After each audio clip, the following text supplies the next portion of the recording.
Welcome back to Talk Room, everyone. We're wrapping up our deep dive into John Maxwell's 21 irrefutable laws of leadership. Yeah, with the final five. With the final five, these last five laws really bring it all home. They do. And highlight how all the principles we've discussed so far come together to create truly effective leadership. Absolutely. Okay, I'm ready to dive in.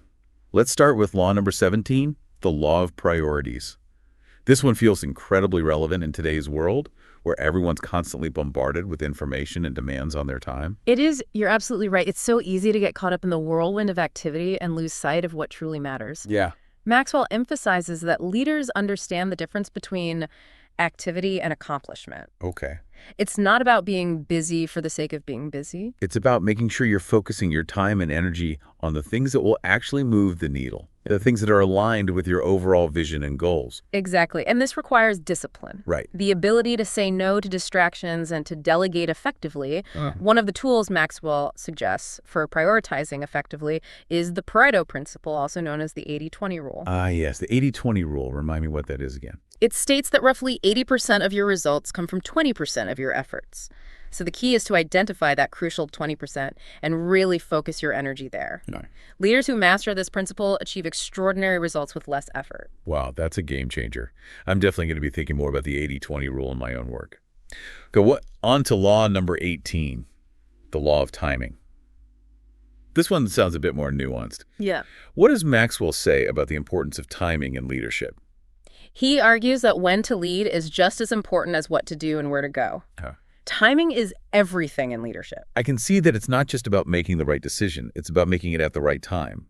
Sometimes a brilliant idea presented at the wrong moment can fall flat, while a simple action taken at the opportune time can have a huge impact. Exactly. Maxwell outlines 4 types of timing: the wrong time, the right time, the wrong action at the right time, and the right action at the wrong time. Okay. Only one of those combinations leads to success. It sounds like mastering this law requires a deep understanding of your organization and the specific context of the situation you need to be able to read the room, sense the energy, and trust your intuition to know when the time is right to act. Absolutely. It's about developing that almost sixth sense for timing, which comes from experience, self-awareness, and a willingness to pay attention to those subtle cues that others might miss. This makes me think about those leaders who seem to have an uncanny ability to know exactly when to step in, when to delegate, when to offer support, and when to step back and let the team take the lead. Right. They just seem to have a natural feel for the rhythm of leadership. It's almost like they're dancing with the situation, anticipating the next move, and responding in a way that creates harmony and flow.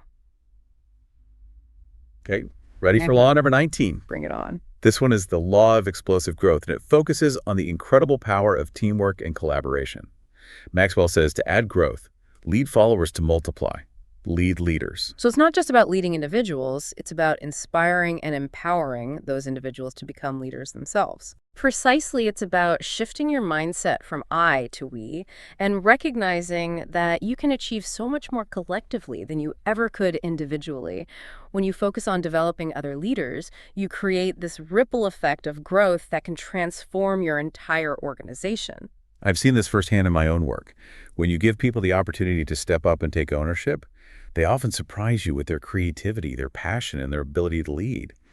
It's about fostering that culture of shared leadership, where everyone feels valued, respected, and empowered to contribute their unique talents. And that brings us to law number 20, the law of legacy, which reminds us that true leadership is about leaving a lasting impact on the world, not just achieving short-term results. This one really resonates with me. I think a lot of people get caught up in the day-to-day grind and forget to think about the bigger picture, the impact they want to make on the world.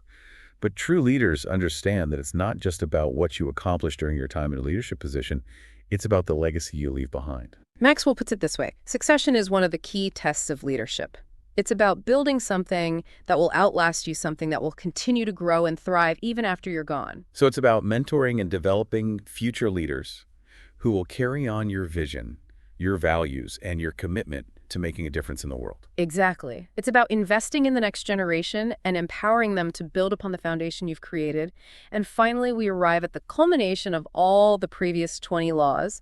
Law number 21, the law of growth. This one emphasizes the importance of continuous learning and development for leaders. I love this law. It reminds us that leadership is not a static destination. It's a dynamic journey of growth and evolution. You never truly arrive as a leader. You're always learning, always growing, always striving to become a better version of yourself. Maxwell reminds us that leaders are learners. They're curious, they're open to new ideas, and they're never afraid to challenge their own assumptions.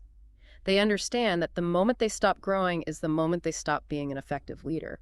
This makes me think about those leaders who are constantly reading, attending conferences, seeking out mentors, and trying new things. They're not content with the status quo. They're always pushing themselves to learn and grow. And that's what makes them so inspiring. Their passion for growth is contagious, and it creates a culture of continuous learning within their teams and organizations. Wow, this has been an incredible deep dive. It has. We've covered so much ground and explored so many powerful principles. What a journey. What stands out to you as a key takeaway from exploring Maxwell's 21 Laws of Leadership? For me, it's the reminder that leadership is not just about a title or a position. It's about who you are as a person. It's about your character, your integrity, your values, and your commitment to making a positive impact on the world. And the great thing is these principles are applicable to everyone, no matter where they are in their leadership journey. I couldn't agree more.